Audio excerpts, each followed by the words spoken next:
movement okufuna akalulu kozi nga babyekabbe movement bwebeyagala obululu ekole kino ekole omusajja Captain Traore kyeyakoze kyakola Traore nga yakakwata obuyinza yaddira tractor nazitwala mu bitundu bye byonna eby'eggwanga ya importinga tractor 10,000 ku sente z'omuwomusolo natakome kwekyo naddira pampu z'amazzi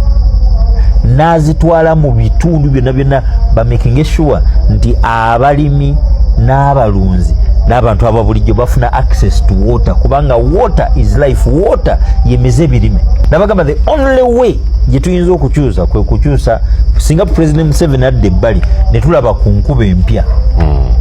asuna endongo omupya yaanze nti amasannyalaze bannansi bagenda gotera ku siringi 152 awo mpulira amazzi olaba ne gana national water ne bakuba biru gy'otutegeera wakasasula emitwalo 10 ate baagala osasula emirala 10 within a month batubala biru ze tutategeera amazzi agali everywhere nongamba nti tusobola kuga accessing nga Traore afubye okumakinga sure nti gatambula mu nsi ye Traore si ye wagundi Burkina Faso yes Traore yasasudde ebbanja lya Burkina Faso mu dollars oba lyali obuwumbi 4 feriaffe twongerako lyongere nakati nawulidde basazewo bewole obukadde bwa dola around 2 ndibasasule umeme maze kuna emyaka 2 batubye 20 years katari baga nti ate bibalisewo ate babitwala olusente ze babadde bakola babadde baziteekawa kati ungambe nti ate tulina obbasasula obwo bubbi obuli government aided investment bill naye mu ku yote tulabanga wadde ku mpeke ya sukali obuwumbi 668 tetulaba ku mpeke ya sukali ate yeddwaliro obuwumbi 7 teri ate amafuta talo oil nga yakola obuwumbi obukadde 1000 obwa dollars ne tugisuuzaako 4 president n'agaba ne handshake ya buwumbi 6 obwezawano wetwatuukya September omwaka oguwedde nga guggwako ebbanja lya Uganda nozo trillions 107 trillions mu Uganda shillings yes Uganda shillings woziza mu dollars ziba billions yes twali ebbanja eno September nga tonagattako bino gano getwewoze omwaka guno ekitegeeza bw'okwata obukadde bw'Abannayuganda bwe batugamba ubosi wetu ebibala obukadde obusoba 45 buli munnayuganda kati abanjibwa obukadde 2.3 ali bukadde nazirya ddi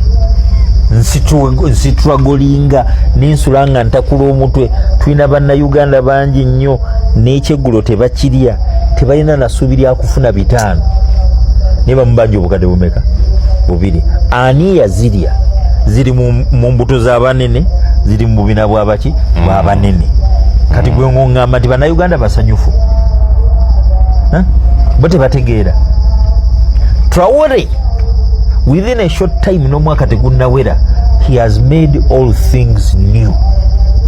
emyaka 4 nga NRM efuga things are worse than we babisanga abantu abasula ku makubo bameka omulembe gw'obo tebaaliko abali displaced bameka abaali balina amataka tebakyalina abaali balina amayumba tebalina abaali balina emirimu tebalina abasajja bangi batya n'obuvunaanyizibwa naddala abavubuka tubola abagula bamalaaya atwala omukazi agenda mumuliisa ki abaana abalivinga hand to mouth bakeera enkya ne bastrugglinga bainvestor be bayita bainvestor bajja kuno banansi babawa peanuts sente zonna batwala ntwale bweru gwe nobeera n'eggwanga nga gwoli kulembera nga investor atiitibizibwa okusinga munnansi yes aweebwa each and every facility munnansi gy'otomuwa ddala obeera fair ekitawanya bannayuganda is fairness tewali fairness sisobola kusasula amasannyalaze siringi 10 nga investor agasasula 2 yes atanga aina ne tax holiday aina tax holiday kitegeeza you are just taking me for granted nizojja kunzijanga mu bujja sente kivala bannayuganda bizinesi zaffe zigudde lwaki masannyalaze ebibalo bino njagala nnyo okubiwa bannansi bategeere sente weziraga nezibbibwa mu financial year 2024-2025 budget ya State House yali ku buwumbi 452 452 billions mu January wa 2025 guno gwe tulimu budget yalinnya negenda ku buwumbi bayongeramu obuwumbi 234 okuteeka ya toto nejja ku buwumbi 686 n'obukadde 600 State House yokka mu supplementary lije mbadde mbasomera State House yafunye obuwumbi 367 budget yayo eri trillion emu kwezo kulikeza abannaddiini ze basuubizibwa ne bannaddiini nemulaba nga eggwanga balikaliza kyokka ne muteekawo engalo babongere ne musaba amamotoka ne musaba ssente ne mugaba bazimba ebizi ate zonna zemubawa ne bazirya ne mutamanya nti abanaku ssente bazijja mu banaku and at the end of the day n'abaana bammwe bajja kuba banaku